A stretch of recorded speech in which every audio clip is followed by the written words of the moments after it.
Hello everyone. Easy physics by N K channel पर आप सबका एक बार फिर स्वागत है। 12th क्लास की फिजिक्स में चैप्टर नंबर 10 प्रत्यावर्ती धारा, जिसको अपन कंप्लीट कर चुके हैं। और आज अपन इस चैप्टर के जो आंकिक प्रश्न हैं, न्यूमेरिकल हैं, जो बोर्ड परीक्षा के साथ सभी प्रतियोगी परीक्षाओं में भी मुख्य रूप से पूछे जाते हैं, आज अपन उनको विस्तार पूर्वक हल पढ़ेंगे। इस चैप्टर के जितने भी थ्योरेटिकल टॉपिक हैं, हर एक टॉपिक का वीडियोस आप लोगों ने अच्छे से तैयार कर लिया है और इसके सभी उदाहरणों को भी अपन ने पढ़ लिया है। तो अब इनके सवालों को सोल्व करना बहुत आसान हो जाएगा। न्यूमेरिकल पोर्शन बच्चों के लिए बहुत बड़ी प्रॉब्लम होती है। आप में से बहुत सारे बच्चों ने ये कमेंट किया है कि सर आपके वीडियो से हमें न्यूमेरिकल सीखने में बहुत आसानी रही है। इसके लिए आप लोगों का बहुत बहुत धन्यवाद। ये सब आप लोगों की मेहनत और आप लोगों का जो लगन है, उसी का परिणाम है। चलिए बेटा, आज का वीडियो शुरू करते हैं। इसके लिए अपन सबसे पहला प्रश्न शुरू करेंगे। जैसा कि आप अपनी स्क्रीन पे देख पा रहे हैं, पहला प्रश्न अपने से कह रहा है कि किसी प्रत्यावर्ती धारा परिपथ में प्रत्यावर्ती वोल्टता, वोल्टेज का आप लोगों को वैल्यू दे रखी है, इवन इक्वेशन दे रखी है 50 साइन ओमेगा के साथ में अपने को 157t लिखा है, प्लस में 5 लिखा है और आगे v लिखा है। ये v है, वो वोल्ट को रिप्रेजेंट कर रहा है, v है। तो ज्ञात कीजिए, पहला प्रश्न क्या पूछ रहा है, प्रत्यावर्ती वोल्टता का वर्ग माध्य मूल मान Vrms अपने को फाइंड आउट करना है। दूसरे प्रश्न में जाने से पहले अपन इस टॉपिक को सोल्व करते हैं। देखिए, न्यूमेरिकल करना आप लोग अच्छे से सीख गए हैं। सबसे पहले आप क्वेश्चन की एक एक लाइन को अच्छे तरीके से पढ़ते जाइए, जो जो भौतिक राशियां दे रखी हैं उनको लिखते जाइए, और प्रश्न पढ़ने के साथ साथ वो जो टॉपिक है जिससे जुड़ा हुआ ये प्रश्न है, वो भी आपके दिमाग में एक फिल्म की भांति, एक रोल की भांति चलना चाहिए। तो यहाँ पे मुझे पता है कि वोल्टता का जो एक आदर्श समीकरण होता है, उसे अपन लिखते हैं v बराबर V naught sine omega T. क्या लिखते हैं बेटा? v बराबर V naught sine omega T. आपने हालांकि नहीं पढ़ा है कि उसके साथ में +-5 ही लगाना चाहिए, लेकिन प्रश्न कह रहा है तो अपने को इसके साथ +5 ही लिख देना चाहिए, क्योंकि कलांतर जो है वो वोल्टेज और धारा के बीच में होता है। तो +-5 जो अपन लगाते हैं वो वोल्टेज के इक्वेशन के साथ में भी लिख सकते हैं और करंट के इक्वेशन के साथ में, दोनों में से किसी एक के साथ अपन लिख सकते हैं। प्रश्न अपना कह रहा है कि Vrms की वैल्यू आपको फाइंड आउट करनी है। इस प्रश्न को जब आप बहुत ध्यान से पढ़ेंगे, चैप्टर अपन पर पूर्ण कर चुके हैं, तो आपने जहां पे वर्गमाध्य मूल मान का टॉपिक पढ़ा है, वहां पे आपने बात पढ़ी है कि सर Vrms जो वैल्यू होती है, वो प्रत्यावर्ती वोल्टता के शिखर मान को जब अपन √2 से डिवाइड करते हैं तो होता है। इसका फॉर्मूला लिखना अति आवश्यक है। आप डायरेक्ट इसको सोल्व ना करें, क्योंकि फॉर्मूले के भी अंक निर्धारित होते हैं। बच्चे डायरेक्ट लिखते हैं और उनका आधा अंक है वो फॉर्मूले का काट लिया जाता है। वैल्यू रिप्लेस करने से पहले आप 1/√2 जो है उसकी वैल्यू आप लोग बहुत अच्छे से याद कर लें, क्योंकि परीक्षा में यदि आप √2 की वैल्यू 1.414 लिखेंगे, फिर उसको 1 को उस संख्या से डिवाइड करेंगे तो गलती होने की संभावना रहती है। तो ऐसी संख्याओं को आपको याद कर लेना चाहिए। तो 1/√2 की जो वैल्यू होती है वो आप पढ़ चुके हैं, 0.707 होती है, और आगे अपन वी नॉट लिख सकते हैं। ठीक है बेटा। अब दिक्कत ये आ रही है कि सर वी नॉट क्या है। इन दोनों इक्वेशंस की जब आप तुलना करेंगे तो आपको पता चलेगा कि साइन के मल्टीप्लाई में जो कुछ भी वैल्यू है वो वी नॉट की है। तो यहां से दोनों की तुलना से अपने को पता चल रहा है कि वी नॉट की जो वैल्यू है वो आपकी 50 है। तो मैं यहाँ पे Vrms की वैल्यू लिखता हूं। वी नॉट की वैल्यू मेरे पास 50 है, यहां लिख लेनी चाहिए। इसको मल्टीप्लाई करना अपने को किससे? 0.707 से। रेफरेंस के रूप में आपको यहां लिख देना चाहिए, चूंकि V naught this is equals to 50। और मात्रक लिखना कभी नहीं भूलना है। वोल्ट है तो विभव आप लिख रहे हैं, पोटेंशियल लिख रहे हैं, तो वोल्ट इसका मात्रक लगेगा। अब बहुत आसानी से आप इसकी कैलकुलेशन कर लीजिए, रफ कॉपी में आप इसको मल्टीप्लाई कर लीजिए। आपका जो आंसर हो जाएगा वो 35.35 वोल्ट आ जाएगा। ठीक है बेटा, ये इसका पहला पार्ट यहाँ पे कंप्लीट हो जाता है। बात करते हैं अपन इसके दूसरे पार्ट की। बहुत धैर्य पूर्वक पढ़ेंगे, कभी भी जल्दबाजी न्यूमेरिकल में नहीं करनी है, क्योंकि एक बार यदि न्यूमेरिकल या उसकी कोई कैलकुलेशन खराब हो जाती है तो पूरा प्रश्न ही गलत हो जाता है। दूसरा पार्ट कह रहा है कि प्रत्यावर्ती वोल्टता की आवृत्ति, आवृत्ति को बेटा अपन एफ से लिखते हैं, तो एफ अपने को फाइंड आउट करना है। अब आप थोड़ा सा ध्यान से देखेंगे तो इस इक्वेशन का और एफ के साथ क्या संबंध है? इन दोनों समीकरणों की जब आप तुलना करेंगे तो स्मॉल टी के मल्टीप्लिकेशन में जो कुछ भी लिखा होता है वो ओमेगा की वैल्यू होती है, और यहां पे ओमेगा की वैल्यू 157 है। ये बात मैं इसलिए कर रहा हूं कि मुझे बहुत अच्छे से पता है कि एफ का ओमेगा के साथ रिलेशन होता है। ओमेगा इज इक्वल्स टू होता है 2 पाई एफ, और यहां से आप बहुत अच्छे से कैलकुलेट कर सकते हो कि sir F is equals to omega upon 2 pi, और ओमेगा की वैल्यू आपको इस क्वेश्चन में समझ आ रही है 157 है, उसके बाद में 2 लिख दें और पाई की वैल्यू 3.14 लिख दें। क्लियर है बेटा? इसको आप 157 लिख लें, इसको 2 से मल्टीप्लाई कर लें, 8 हो गया, 2 हो गया, उसके बाद में पॉइंट लग गया और यहाँ पे आगे बेटा 6। ठीक है, और अब आप इसको डिवाइड कर दीजिए, 157 को 6.28 से डिवाइड कर दीजिए, तो इसकी जो वैल्यू है, आप इसका डिवाइड है वो रफ पार्ट में कर लेना। तो मुझे यहाँ पे जहां तक समझ में आ रहा है तो इसकी वैल्यू जो है वो मेरे हिसाब से अप्रोक्सीमेट 25 आ जानी चाहिए, 25। और मात्रक लिखना कभी नहीं भूलना है, 25 हर्ट्ज इस प्रश्न का उत्तर हो जाता है। तो इस तरीके से अब बात आती है कि सर ओमेगा की वैल्यू अपने नहीं लिखी, तो यहाँ पे आपको रेफरेंस डाल देना चाहिए कि ओमेगा की वैल्यू कितनी आई थी, 157, और मात्रक तो आपको लिखना ही लिखना है। तो इसका मात्रक क्या आया था, रेडियन प्रति सेकंड होता है। तो हर एक भौतिक राशि का मात्रक आप लोगों को उसके साथ में निश्चित रूप से लिखना चाहिए। तो इस तरीके से इस आसान से प्रश्न को यहाँ पे अपन कंप्लीट कर लेते हैं। चलिए अगले प्रश्न में चलते हैं। प्रश्न संख्या 2 कह रहा है कि किस समय टी पर, यानी प्रश्न में आपको स्मॉल टी की वैल्यू फाइंड आउट करनी है, टाइम की वैल्यू निकालनी है, किस समय टी पर ज्यावक्रीय प्रत्यावर्ती धारा का मान, यानी तात्क्षणिक मान, किसी समय पर वैल्यू चाहिए, यानी तात्क्षणिक मान चाहिए, किस समय पर। ठीक है, शिखर मान का, उसका जो तात्क्षणिक मान है वो शिखर मान का पहला पॉइंट कह रहा है आधा रह जाता है। तो तात्क्षणिक मान का इक्वेशन क्या लिखते हैं बेटा? सर लिखते हैं आई बराबर आई नॉट साइन ओमेगा टी।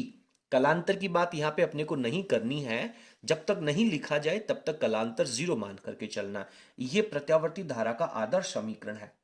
अब सवाल कह रहा है कि टी की वैल्यू आपको फाइंड आउट करनी है, और उस समय प्रत्यावर्ती धारा का जो तात्क्षणिक मान है वो इसके शिखर मान का आधा रह जाता है। बहुत अच्छे से ध्यानपूर्वक प्रश्न को पढ़ना। तात्क्षणिक मान शिखर मान का आधा रह जाता है। अब इस इक्वेशन में जो आदर्श समीकरण है उसमें आई की वैल्यू यहां से रिप्लेस कर देंगे और टी की वैल्यू निकाल लेंगे। तो यहां पे मेरे पास आ जाता है I naught upon 2, this is equals to I naught sine omega. Omega क्या होता है सर? ओमेगा होता है 2 पाई अपॉन कैपिटल टी। अब आप कहेंगे कि सर ओमेगा तो 2 पाई एफ भी होता है। आपको प्रश्न देख करके, स्थिति देख करके पता करना है कि ओमेगा बराबर 2 पाई एफ लिखना है या 2 पाई/टी लिखना है। तो यहां पे स्मॉल टी इसके साथ चल रहा है, वो टी भी लगा देंगे। सर आई नॉट से आई नॉट कैंसिल आउट हो गया, तो यहां पे आपके पास क्या रह जाएगा सर? 1/2 रह जाएगा। ओके, आई नॉट चला ही गया, फिर आपके पास आ गया sine 2 pi upon capital T, ये स्मॉल टी। गलती से टी को कैपिटल टी से काट मत देना बेटा। अब साइन थीटा में कितने डिग्री की वैल्यू 1/2 होती है? साइन की टेबल तो आप लोगों को अच्छे से याद है। 1/2 वैल्यू कितनी की होती है सर? साइन 30 डिग्री की होती है। तो गलती से यहां पे 30 डिग्री मत लिख देना, आप यहां पे साइन 30 डिग्री मत लिख देना, इसको पाई के फॉर्मेट में लिखना है, रेडियन के मात्रक के रूप में लिखना है। तो सर ये पाई/6 होता है। कितना होता है? साइन 30 डिग्री को आप किससे लिखोगे? थीटा के फॉर्मेट में यदि लिखना चाहोगे तो सर पाई/6 लिखेंगे। तो इसको अपन लिख सकते हैं साइन पाई/6, और इधर वैल्यू आ रही है sine 2 pi capital T into small T. अब आप बहुत अच्छे से जानते हैं कि दोनों तरफ साइन की वैल्यू इक्वल है, तो साइन लिखने की जरूरत नहीं है, डायरेक्ट थीटा का मान भी इक्वल हो जाएगा। तो pi this is equals to 2 pi capital T into में स्मॉल टी। पाई ने पाई को कैंसिल आउट कर दिया, आपको वैल्यू स्मॉल टी की चाहिए। तो कैपिटल टी जो कि इसके डिवाइड में है गुणा में चला जाएगा, और जो 2 गुणा में है वो डिवाइड में आ जाएगा। तो फाइनली आपके पास small T is equals to, ये टी कैपिटल टी ऊपर चला गया, और ये जो 2 है वो 6 के गुणा में आएगा, तो बटा में कितनी लग जाएगा, 12 लग जाएगा। तो ये आपके पास टी की वैल्यू आ जाती है। ठीक है, और ध्यान रहे ये जो t/12 है ये क्या है, टाइम है। तो टाइम का मात्रक आपको डेफिनेटली लगाना है। कितना हो जाएगा, t/12। तो पहला पार्ट इसका कंप्लीट हो जाता है। चलिए बेटा दूसरे पार्ट में चलते हैं। दूसरा पार्ट क्या कह रहा है कि किस समय t पर धारा का जो शिखर मान है, जो तात्क्षणिक मान है I की जो वैल्यू है, वो शिखर मान को I0 से लिखते हैं, और उसका √3/2 गुना होता है। तो अगेन आप इस वैल्यू को लिख देंगे, तो आपके पास √3/2 I0। आदर्श समीकरण कहती है sir I0 sin omega T, capital T ने कैपिटल टी को काट दिया, तो √3/2 साइन में कितने डिग्री की वैल्यू होती है, कितने रेडियन की वैल्यू होती है सर, √3/2 तो 60 डिग्री होता है, और 60 डिग्री को आप क्या लिखेंगे सर, इसको लिखेंगे π/3। This is equals to sine omega की जगह क्या लिखोगे, 2π/T इंटू में स्मॉल टी लिखा जाएगा। दोनों वैल्यू बराबर हैं तो दोनों का थीटा भी इक्वल होगा। देन दिस इज π/3 बराबर हो गया 2π/T इंटू में स्मॉल टी। चले बेटा पाई ने पाई को मारा, टी गया ऊपर, ये कैपिटल टी, ये 2 है वो बटा में आएगा 3 के साथ गुणा में, तो ये 6 हो जाएगा। This is the value of small T. ठीक है, तो इसको आप ऐसे लिख सकते हैं स्मॉल टी बराबर t/6, और आगे मात्रक लिखना भूलना ही नहीं है, सेकंड लग जाएगा। तो बहुत आसान प्रश्न है। देखिए मैं आपको कहूं कि पूरी फिजिक्स में सबसे आसान न्यूमेरिकल जो है वो चैप्टर नंबर 10 के हैं, क्योंकि डायरेक्ट फॉर्मूलों पर बेस्ड है। आपको डायरेक्ट कॉन्सेप्ट लगाने हैं, कोई भी इधर उधर की बातें बिल्कुल करनी ही नहीं है। सबसे इजी न्यूमेरिकल जो है वो आपके इसी चैप्टर के हैं। चलिए ओके, उम्मीद करता हूं कि आप लोगों को ये जो दूसरा क्वेश्चन है ये अच्छे से समझ में आ गया होगा। यदि आपको हमारा वीडियो पसंद आ रहा हो तो प्लीज़ आप इस वीडियो को लाइक ज़रूर करें और अपने सभी फ्रेंड्स के साथ शेयर करें, और सभी प्रश्नों को समझने के लिए वीडियो को एंड तक जरूर देखें। आगे चलते हैं बेटा।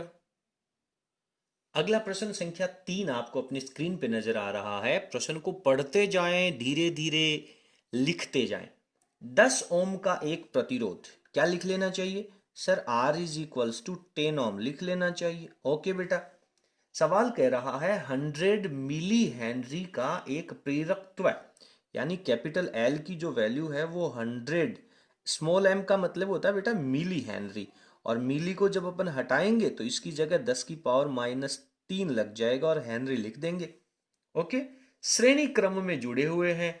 एक प्रत्यावर्ती वोल्टता V की जो वैल्यू दे रखी है ये आपको दे रखी है 100, उसके बाद में लिखा हुआ है कॉस। बेटा इस प्रश्न को मैंने बहुत बार सॉल्व किया है, और इस प्रश्न के सॉल्यूशन में जो मैंने देखा है उसमें मुझे पता चला है कि जो ओमेगा टी लिखा हुआ है इसमें ओमेगा है ये मिसप्रिंटेड है, और इस ओमेगा की जगह इसको 100 लिखना चाहिए था। अगर अपन 100 लिख करके करेंगे तो इस प्रश्न के जो आंसर दे रखे हैं वो बिल्कुल मैच हो जाएंगे। ठीक है, तो ये इस क्वेश्चन की मिसप्रिंट है, मैं आप लोगों को बता देता हूं। आगे टी लिखा है, इतने वोल्टता के प्रत्यावर्ती स्रोत से जुड़ा हुआ परिपथ में बहने वाली धारा और वोल्टता के बीच में कलांतर, कलांतर को किससे लिखते हैं अपन, फाई से। फाई की वैल्यू अपने को फाइंड आउट करनी है। इजी है, कोई डाउट इसमें नहीं होना चाहिए। ओके, अब बेटा मुझे एक बात जो परेशान कर रही है वो ये है कि ये v का जो इक्वेशन है ये कोस के फॉर्मेट में दे रखा है, और अपन हमेशा से जानते हैं कि सर वोल्टेज का इक्वेशन तो साइन के फॉर्मेट में होना चाहिए। तो क्यों ना अपन इस इक्वेशन को साइन के फॉर्मेट में बदल लेते हैं। तो त्रिकोणमिति में अपन बहुत अच्छे से जानते हैं, पूरक प्रमेय कक्षा 10 में आपने पढ़ी है, ये 100 का तो 100 आ जाएगा, और कोस जो है उसको अपन लिख सकते हैं साइन, कितना लिख सकते हैं, साइन ओमेगा टी की जगह अपन 100t का 100t लिख दें, प्लस π/2 लगा दें। ये प्लस π/2 आप पहले भी लिख सकते हैं, बाद में भी लिख सकते हैं, कोई फर्क नहीं है, लेकिन अपन यहाँ पे जानते हैं कि अपने को कलांतर है वो उसको पीछे लिखना चाहिए, तो तब मैंने प्लस पाई बाई 2 को बाद में लिखा है, अदरवाइज मैं यहां पर भी पाई बाई 2 लिख सकता था। ओके, अब वोल्टता का समीकरण आप जानते हो क्या होता है, V बराबर V not sine omega T plus में फाई होता है। ओके, अब ये मत कहना कि सर कलांतर पूछ रहा है, फाई की वैल्यू तो पाई बाई 2 आ गई, ये तो वोल्टेज दे रखा है। ठीक है, अभी अपन इसको पाई बाई 2 नहीं कहेंगे, तो इसकी जगह आप पाई बाई 2 भी लिख सकते हैं डायरेक्ट यहां पर। ठीक है, तो अभी अपना आंसर नहीं आया। अब सवाल ये कह रहा है कि आपको फाई चाहिए। सर फाई का फॉर्मूला होता है किसमें, एल आर परिपथ में। आपने एल आर परिपथ को बहुत अच्छे से पढ़ा है। एल आर परिपथ में फाई का जो कलांतर का फॉर्मूला होता है वो होता है tan inverse X L by R. Phi को फाई रहने दे, टेन इनवर्स को टेन इनवर्स रहने दे। बेटा मुझे एक्स एल चाहिए, क्या आपके पास एक्स एल है? सर एक्स एल तो नहीं है। नहीं है तो बनाओ बेटा, चाहे कहीं से मिस्त्री बुलाओ, बट एक्स एल तो बनाओ, क्योंकि एक्स एल जब तक नहीं होगा अपना काम आगे नहीं चलेगा। तो इसके लिए सर अपन एक्स एल का मिस्त्री ये जानते हैं, एक्स एल का फॉर्मूला होता है सर ओमेगा एल। अरे वाह, ये तो सारा काम ही कंप्लीट हो गया। और इन दोनों इक्वेशन की जब आप तुलना करेंगे तो आपको पता चलेगा कि सर ओमेगा की वैल्यू तो 100 है, तो ओमेगा की वैल्यू मैं 100 लिख देता हूं। उसके बाद में एल की वैल्यू 100 इंटू 10 की पावर -3 लिख देता हूं। इसको जब सॉल्व करूंगा तो मेरे पास 10 आ जाएगा। किसकी वैल्यू? एक्सएल की। मात्रक तो बोलो रे, अरे कोई तो बोलो, एक्सएल की वैल्यू सर 10 ओम आ गई। ओके, 10 ओम, तो एक्सएल की वैल्यू 10 लिखी, यहां पर भी मैंने 10 लिखी। दिस इज 10 इनवर्स 1 हो गया। ठीक है, 10 इनवर्स 1 हो गया। अब आप जानते हैं कि सर 10 इनवर्स में 1 कितने डिग्री की वैल्यू होती है? आप जानते हैं सर 45 डिग्री की वैल्यू 10 में 1 होती है, और इसको अपन क्या कहते हैं? पाई बाई 4 कहते हैं। तो आपके पास यहां पे जो वैल्यू आई है कलांतर की वैल्यू, ये आ जाती है बेटा पाई बाई 4। सवाल इसमें यह भी कह सकता था, क्या कह सकता था, कि धारा का समीकरण भी लिखिए। क्या लिखना है? धारा का समीकरण। देखिए अपन जानते हैं कि हर प्रश्न को हर तरीके से चारों तरफ से घेर करके चलना चाहिए, तो यहां पे अपने को इसकी धारा का समीकरण भी लिखना चाहिए। धारा का समीकरण बोले बेटा, आप लोग बहुत अच्छे से जानते हैं कि एक्सेल के इक्वेशन में, याद करो थोड़ा सा, कि करंट जो है एल आर के परिपथ में, एल आर के परिपथ में आर और करंट है वो तो एक ही कला में होते हैं, एल है वो आगे होता है, रिजल्ट है वो यहां आता है, यानी धारा है वो वोल्टेज से पीछे रहती है। वोल्टेज का जो इक्वेशन दे रखा है वो आपके पास यहाँ पे है। अब इसमें से पाई बाई 4 जब आप घटाएंगे तो आपके पास धारा का समीकरण आ जाएगा। तो धारा का समीकरण क्या होता है? सर आई बराबर आई नॉट साइन ओमेगा टी, इसके साथ में ओमेगा टी के साथ में यहां पे कितना चल रहा था? प्लस पाई बाई 2, वो तो लिखना पड़ेगा क्योंकि ये तो कहानी इसके खुद की चल रही है। अब कलांतर आएगा और अपन जानते हैं कि करंट है वो पीछे रहेगा, तो पाई बाई 4 इसमें से माइनस हो जाएगा। ठीक है, अब माइनस हो जाएगा, बात करिए आगे। सर आई की वैल्यू लिखनी है तो क्या चाहिए अपने को? सर आई नॉट चाहिए। आई नॉट क्या होगा? आई नॉट होगा बेटा वी नॉट अपॉन प्रतिबाधा z, फिर लिख लें साइन ये ओमेगा टी, पाई बाई 4 घटा दोगे तो प्लस का पाई बाई 4 रह जाएगा। अब आपको वी नोट की वैल्यू तो पता है, कितनी है? 100 है सर वी नोट की। z की वैल्यू और चाहिए, तो एक काम करें, आप रफ वर्क में z की वैल्यू यहां निकाल लें। z की वैल्यू कैसे निकालोगे? सर z जो होता है वो होता है रूट आर का स्क्वायर प्लस एक्स एल का स्क्वायर। ठीक है, रूट आर का स्क्वायर यानी 10 का स्क्वायर, और एक्स एल का स्क्वायर अभी आपने पता किया, ये भी 10 का स्क्वायर। कितना हो गया? ये तो रूट 200 हो गया। कितना हो गया बेटा? रूट 200 हो गया। तो इसको क्या लिख सकते हो? आप लिख सकते हो 10 रूट 2। और प्रतिबाधा का मात्रक क्या होता है? ओम होता है, अच्छे से जानते हैं, लिख लीजिए, वैल्यू लिख लीजिए। तो वी नोट की वैल्यू कितनी है? वी नोट की वैल्यू 100 बटा में 10 रूट 2, उसके बाद में साइन ओमेगा की जगह 100t चल ही रहा है, प्लस π/4 लिख दीजिए। और अच्छे से करना चाहो तो इस जीरो से जीरो को काट दीजिए और ये करंट किस में आएगा, एम्पियर में आ जाएगा। तो इस तरीके से हर एक प्रश्न को चारों तरफ से घेर के उसके बाद पढ़ना चाहिए, ताकि कोई गुंजाइश ना बने। और अगर कोई बाई चांस मान लो उसके जैसा कभी दोबारा सवाल आ भी जाए तो अपने को कोई उसमें डाउट भी नहीं रहना चाहिए। उम्मीद करता हूं कि आपको तीसरा प्रश्न बहुत अच्छे से समझ में आया होगा। आगे चलें बेटा। ओके, प्रश्न संख्या 4 की बारी आती है। इसको भी नहीं छोड़ेंगे, अरे इतने जने मिल करके सोल्व करेंगे तो इसको बाकी थोड़ी छोड़ेंगे। पढ़िए बेटा क्या कह रहा है। 1 किलो हर्ज आवृत्ति, अच्छे से पढ़ लें, पढ़ते जाएं लिखते जाएं। 1 किलो हर्ज, यार किलो तो मेरे बस की बात नहीं है, इसको तो हटा दो। सर किलो हटाओगे तो 10 की पावर 3 लग जाएगी। एक से गुणा करोगे तो गुणा में एक लिखने की आवश्यकता भी नहीं है। 10 की पावर 3 हर्ज हो गया। प्रत्यावर्ती धारा के लिए 100 मिली हेनरी के प्रेरकत्व का प्रतिघात ज्ञात करो। मिली हेनरी प्रेरकत्व कितना दे रखा है, वही आपका पिछले सवाल की तरह 100 मिली हेनरी दे रखा है। इसको बेटा मैं यहीं सॉल्व कर लेता हूं। सॉल्व करूंगा तो मिली की जगह 10 की पावर-3 लगेगी और 10 की पावर 2 यहां से 100 से बन जाएगा। इसको कैंसिल आउट करूंगा तो 10 की पावर-1 हेनरी रह जाएगा। प्रतिघात ज्ञात करो। प्रतिघात, कुंडली के लिए प्रतिघात को एक्सएल लिखते हैं, इसकी वैल्यू अपने को चाहिए। ओके, यदि स्रोत की वोल्टता V की वैल्यू, स्रोत की वोल्टेज जो दे रखी है वो 6.28 वोल्ट दे रखा है, ठीक है। इतना वोल्टेज है तो प्रेरकत्व में धारा का मान ज्ञात कीजिए। I की वैल्यू चाहिए। अब ये जो V का मान है, ये कौन सा मान है, ये बेटा इसका VRMS वैल्यू है। और करंट की कौन सी वैल्यू निकालनी है, ये भी RMS वैल्यू ही निकालनी है। इसलिए इसमें बिल्कुल भी चिंतित होने की आवश्यकता नहीं है कि सर शिखर मान कितना होगा या इसका RMS वैल्यू कितनी होगी। क्लियर है, जो वैल्यू दे रखी है उसी वैल्यू के रूप में I की वैल्यू चाहिए। ओके, सबसे पहले एक्सएल चाहिए बेटा। एक्सएल चाहिए तो एक्सएल का जो इक्वेशन लिखो। सर एक्सएल होता है ओमेगा एल, ओमेगा एल होता है तो ओमेगा को भी तोड़ो। सर इसको 2πf लिख सकते हैं, एल लिख सकते हैं। बढ़िया बेटा, अपना काम तो हो गया। 2 लिखा, पाई की वैल्यू 3.14 लिखी, एफ की वैल्यू 10 की पावर 3 लिखी, एल की वैल्यू 10 की पावर-1 लिखी। कंप्लीट है, जचा दो काम इसका, सलटाओ इसको भी, गुणा करो। गुणा करा तो ये हो गया सर 6.28 और इसको सॉल्व किया तो 10 की पावर 2 और 10 की पावर 2 से गुणा करोगे तो पॉइंट हट जाएगा, 628 वैल्यू आ जाएगी। एक्सएल क्या है सर, प्रतिघात है। मात्रक बोलो प्रतिघात का, सर ओम होता है। ये वैल्यू आ गई आपकी, तो पहला पार्ट तो इसका सही हो गया। अब आपको चाहिए करंट की वैल्यू।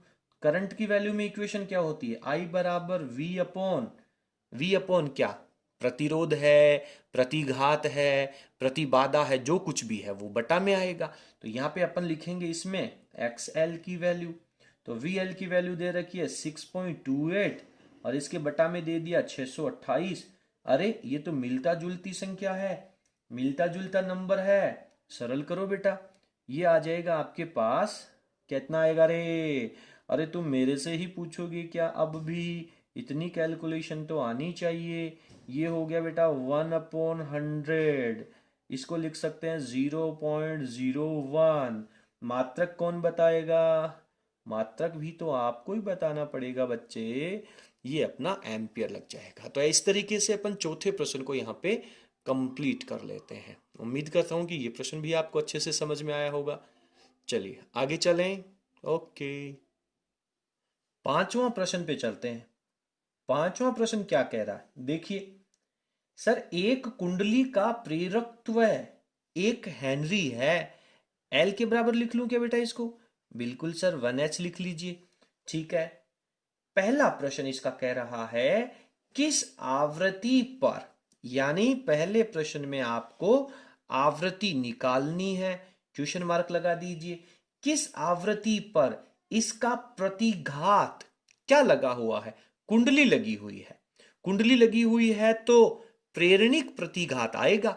तो किस आवृत्ति पर इसका जो प्रतिघात है यानी XL जो है उसकी वैल्यू दे रखी है 3140 ओम होगा। XL की वैल्यू दे रखी है, F की वैल्यू चाहिए। तो पहले इस प्रश्न को यहीं सोल्व कर लो, देखते हैं कितनी वैल्यू आएगी। तो सबसे पहले बता दीजिए बेटा XL में और F में क्या संबंध होता है। सर संबंध होता है 2 पाई एफ एल, ओमेगा एल होता है ना। ठीक है, XL की वैल्यू लिख दीजिए 3140 बराबर में 2 लगा दीजिए, पाई की वैल्यू 3.14 लिख दीजिए, एफ की वैल्यू चाहिए, हेनरी को 1 लिख दीजिए। तो आप बहुत ध्यान से देखेंगे तो आपको पता चलेगा कि इस पॉइंट को हटाओगे तो बटा में 100 हो जाएगा, और वो 100 दूसरी तरफ जाएगा तो मल्टीप्लाई में चला जाएगा, तो इसके आगे 2 जीरो और लग जाएंगे।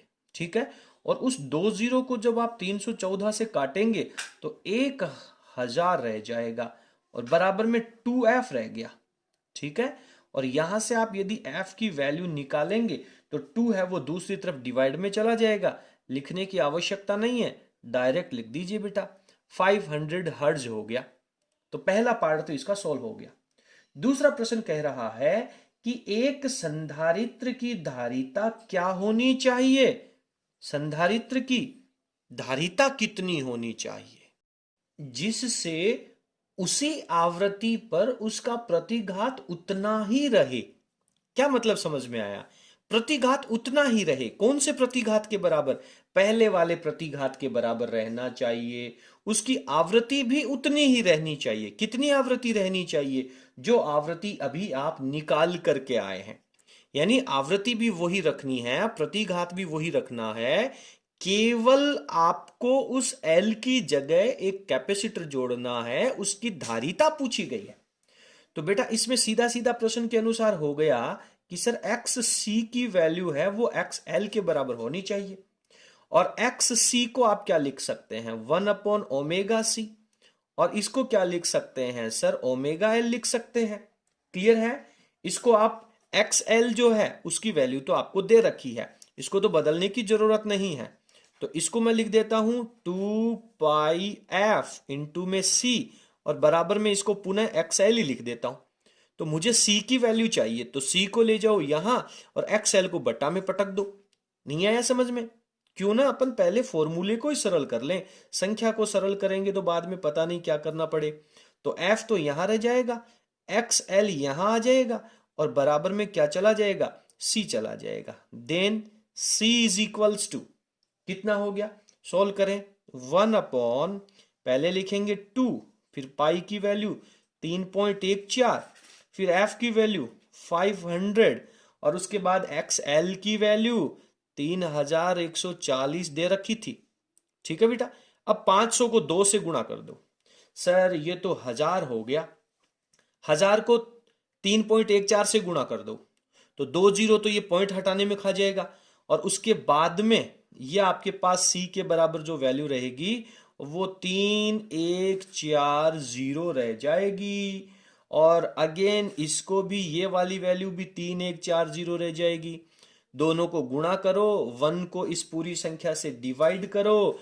कैलकुलेशन आप लोग सॉल्व कर लेना, मैंने इसकी कैलकुलेशन रफ में सॉल्व कर ली है। भाग तो करना ही पड़ेगा, अरे भाग करने के लिए भागना पड़ेगा भाई, दौड़ लगाओ जोर से, भागना तो पड़ेगा। तो 0.1014, संख्या बहुत छोटी है, 10 की पावर -6।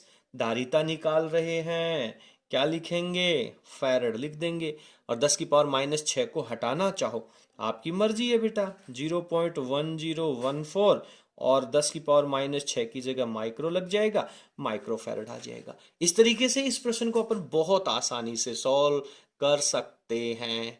आगे चलें। ओके, अगला जो प्रश्न संख्या 6 है, ये बहुत महत्वपूर्ण और बहुत इंटरेस्टिंग प्रश्न है। देखिए क्या कह रहा है कि एक 120 माइक्रो हेनरी का संधारित्र। यार ये तो समझ में नहीं आया, ये तो क्वेश्चन में मिसप्रिंट नजर आ रही है। माइक्रो हेनरी का कोई संधारित्र होता है क्या? अच्छा, माइक्रो फैरड लिखा होगा, या तो यहाँ पे संधारित्र गलत है या फिर हेनरी गलत है। तो जहां पे जब इस क्वेश्चन को मैंने सॉल्व किया तो मुझे बहुत सारी प्रॉब्लम का सामना करना पड़ा। अंततः मुझे पता चला कि इसमें जो हेनरी है उसकी जगह फैरड लिखा होना चाहिए। तो इसको मैं लिख लेता हूं कि C बराबर 120 माइक्रोफैरड।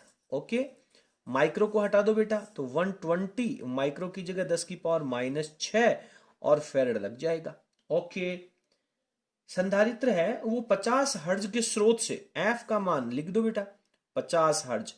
अब आपको ये चिंतित होने की जरूरत नहीं है कि सर परीक्षा में अगर हमारे पास ऐसी गलती हो गई तो फिर हम क्या लिखेंगे, हमें कैसे पता चलेगा कि इसमें फैरड होगा, हेनरी है। जो कुछ भी आपके प्रश्न में दे रखा है आपको उसी को सत्य मानना है। और यदि उस प्रश्न में कोई गलती है तो ये तो आप लोगों के लिए बड़ी अच्छी बात है, आपको बोनस अंक मिल जाएंगे।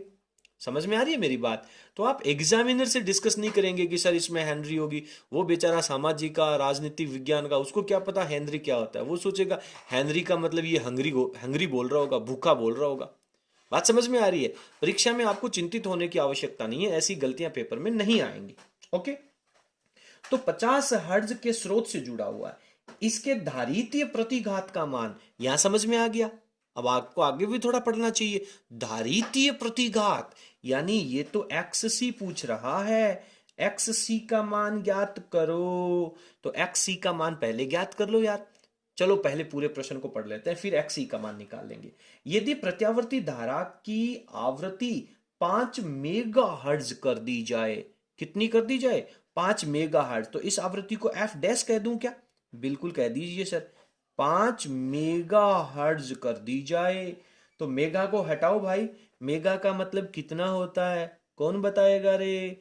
इसका मतलब तो सर पावर 6 लगा दीजिए प्लस में, इतनी हर्ज कर दी जाए तो प्रतिघात में कितना परिवर्तन होगा। तो एक्स सी डैश की वैल्यू अपने को फाइंड आउट करनी है। क्लियर है? इस तरीके से अपने को इसी प्रश्न में दो चीजें पूछी गई हैं। तो अब फटाफट एक्स सी की वैल्यू निकाल लीजिए। क्या आएगी बेटा एक्स सी की वैल्यू? यहां से शुरू कर दीजिए। सर एक्स सी का फॉर्मूला होता है 1/ओमेगा सी, और सर ओमेगा होता है, वो होता है 1/2 पाई एफ सी। अरे पता चल गया होगा ना आप लोगों को प्रश्न क्या पूछ रहा है, कैसे प्रश्न को पढ़ना है, कैसे उसको लिखना है, कैसे उसका फॉर्मूला पता करना है। ठीक है बेटा, एक्स सी की वैल्यू पता करो। सर 1 लिखो बटा में 2 लिखो, पाई की वैल्यू 3.14 लगा दो, एफ की वैल्यू पहला प्रश्न पढ़ रहे हैं तो 50 लिख दो, सी की वैल्यू 120 10 की पावर -6 लगा दो। अब सोल्व कर लो यार, फटाफट सोल्व कर लो। 50 को 2 से गुणा किया 100 हो गया, 100 को मैंने जब 3.14 से गुणा किया तो इसका पॉइंट हट गया, ये 314 हो गया, ये 120 हो गया, ये 10 की पावर -6 हो गया। 10 की पावर -6 ऊपर जाएगा तो प्लस का 6 हो जाएगा। फिर इसकी कैलकुलेशन कर लो, भाग लगाओ बेटा, फटाफट भाग लगाओ। जब आप भाग लगाओगे तो अपने इस प्रश्न का जो आंसर है वो मैंने रफ में सोल्व कर लिया है। मेरे लिए जो आंसर आ रहा है वो आएगा बेटा 26.54 अप्रोक्सीमेट वैल्यू आएगी।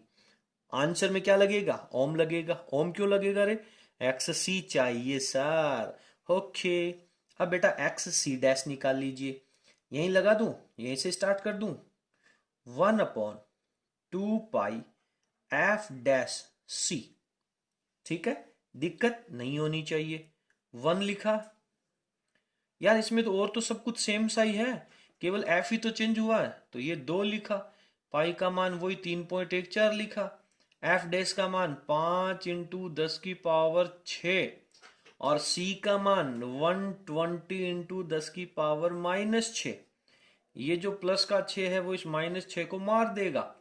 ओके, ये इसको मार देगा तो 1 के बटा में क्या रह जाएगा? 5 को 2 से गुणा करो 10, 10 को इससे गुणा कर दो, ये हो गया बेटा 31.4। 10 की पावर 6, 6 एक दूसरे को खा गया, बटा में बचा 120। इसको सॉल्व कर लीजिए, इन दोनों को गुणनफल किया, गुणनफल करके 1 में डिवाइड किया, तो ये मेरे पास आंसर है। अरे ये आंसर तो इसके जैसे मैच ही हो रहा है। ओके बेटा, तो मैच जब आप इस आंसर को करेंगे तो इसका आंसर आपके पास आएगा 26 पॉइंट कितना हो जाएगा?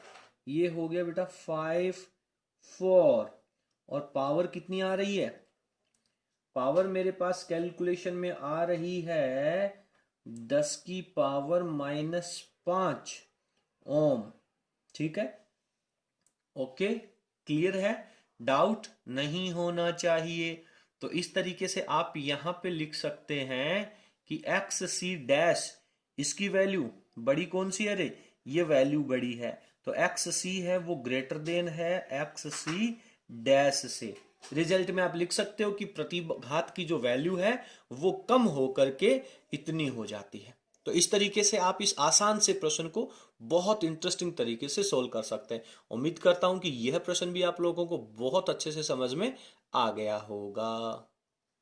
तो इस तरीके से अपन ने इसके जितने आंकिक प्रश्न हैं उनमें से 6 सवालों को सोल्व कर लिया है। बाकी के जो सवाल हैं उनको अपन अगले वीडियो में सोल्व करेंगे, क्योंकि एक ही वीडियो में इतने सारे प्रश्न सोल्व करने पर बेटा इसकी लेंथ है वो बड़ी हो जाती है। अति शीघ्र आप लोगों को इसका जो सेकंड पार्ट है, अगला वीडियो है, वो भी उपलब्ध हो जाएगा। आप एक बार पहले उन प्रश्नों को सोल्व करने का प्रयास कीजिए, ट्राई कीजिए खुद से अपने आप से। जितने प्रश्न हो जाते हैं बहुत अच्छी बात है, अदरवाइज मैं आप लोगों को बता दूंगा। यदि आपको हमारा वीडियो पसंद आया तो प्लीज आप इसे लाइक जरूर करें, और आप सबसे मेरा अनुरोध है कि प्लीज अपने सभी फ्रेंड्स के साथ इसे शेयर जरूर करें। बहुत बहुत धन्यवाद, थैंक यू, गुड लक बेटा।